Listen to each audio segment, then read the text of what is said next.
Yo, hello mga katuka, nandito na naman po ang ating katuka. Yan, meron lang po mga katuka na i-share po sa inyo. Ito po ay hindi paid advertisement. Ito lang po yung aking ginagamit sa pagkukondisyon ng aking mga alagang manok at pagkutrikon. Yan, ito po mga katuka. Palagi ko po mga katuka inibigay umaga at hapon sa patuka. Sinasabay ko po ito sa patuka nila with germs. Yan, meron po ito mga nakakapagpa-develop po mga katuka ng kanilang muscle at dibdib. So sa umaga naman yung ibinibigay dextrose powder. Yan, ito po electrolytes kontra po ito mga katuka sa init at hindi po maiwasan po natin yung pag-dry ng kanilang mga balahibo. Sa gabi po hindi na po ako nito mga katuka nagbibigay. Yan. Dahil hindi na mainit ang panahon, hindi na ako nito nagbibigay.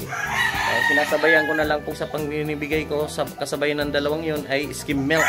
Yun, nabibili po yun sa mga sari-sari store. Yan, at sinasabayan ko po mga katuka yun ng Progenze. Yan, hindi po ito mga paid advertisement. Sinare-share ko lang po sa inyo mga katuka yung aking mga ginagamit dito sa pagkukondisyon ng aking mga alagang manok. So yan lang mga katuka. Thank you for watching.